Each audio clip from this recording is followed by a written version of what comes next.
Selamat datang kembali di video kuliah Statistika Teknik Kimia dari program studi sarjana Teknik Kimia ITB. Kali ini kita akan meninjau satu topik yang mudah, yaitu statistika deskriptif. Mari kita mulai. Statistika deskriptif berurusan dengan mencirikan dan mempresentasikan data. Data pengukuran apapun sebetulnya dapat Anda nyatakan sebagai suatu distribusi frekuensi yang memetakan frekuensi kemunculan masing-masing anggota cuplikan. Misalnya, Anda lihat di sini ada histogram frekuensi ya. Ini merangkum hasil pengukuran massa per butir dari sebungkus permen coklat yang dilakukan para mahasiswa di kelas saya beberapa bulan yang lalu. Nah, statistika deskriptif memberikan prosedur untuk mencirikan data ini berdasarkan besaran-besaran penciri tertentu. Nah, apa yang dimaksud dengan tertentu? Sekarang misalkan Anda diminta untuk menjelaskan ciri-ciri fisik orang-orang yang berdiri di gambar sebelah kiri ini. Ya. Tentu Anda akan menggunakan besaran-besaran tertentu seperti tinggi badan, panjang rambut, gemuk atau kurusnya badan, warna pakaian yang mereka pakai pada saat Anda amati, dan sebagainya. Sadar atau tidak, Anda pasti akan mendeskripsikan orang-orang tersebut berdasarkan besaran-besaran yang Anda anggap mewakili karakteristik mereka secara cukup lengkap. Nah, sekarang kita bahas dimensi-dimensi besaran penciri data atau data descriptors tersebut. Dimensi pertama adalah ukuran pusat atau measure of central tendency. Ini menggambarkan kelakuan tipikal atau yang paling bisa diharapkan dari suatu data. Sebagai contoh, simak histogram di sebelah kanan. Ya. Dari bentuk distribusi, Anda bisa menebak bahwa ukuran pusat ini berada di dalam lingkaran berikut. Ya. Jika dihitung, maka nilai rata adalah 3,0 dan mediannya adalah 3,0 pula dengan menggunakan rumus yang ada di dalam buku acuan kita. Ya. Rata, median, dan modus tidak selalu sama, bergantung dari simetri distribusi data seperti yang nampak pada gambar sebelah kiri. Ya. Anda bisa lihat di sini, jika sebaran dari data Anda simetris, maka rata, median, dan modus ini akan berada pada nilai yang sama dan sebaliknya. Nah, dimensi kedua adalah ukuran sebaran atau measure of variation, yakni lebar atau sempitnya sebaran data. Besaran-besaran ukuran sebaran yang banyak digunakan antara lain adalah rentang atau jelajah, ya, kemudian simpangan baku, varians yang tidak lain adalah simpangan baku dikuadratkan, dan juga IQR atau interquartile range yang didefinisikan sebagai kuartil ketiga dikurangi kuartil ke-1.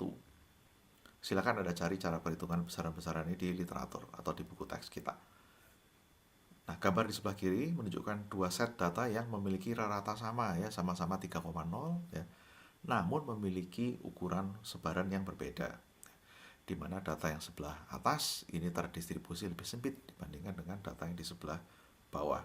Semakin besar nilai simpangan baku, maka semakin lebar sebaran data.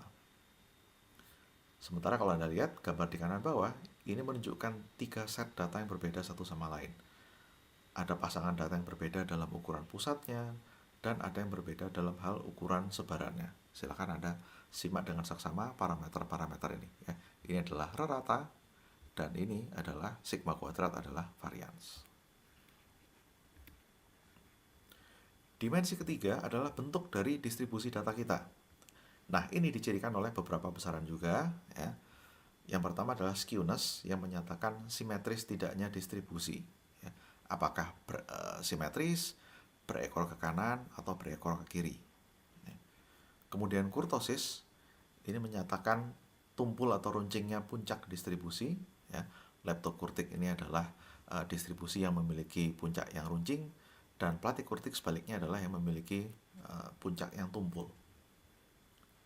Sementara yang sebelah kanan bawah ya, jumlah puncak dari namanya sudah cukup jelas. Ini menyatakan ada berapa nilai modus yang dimiliki data.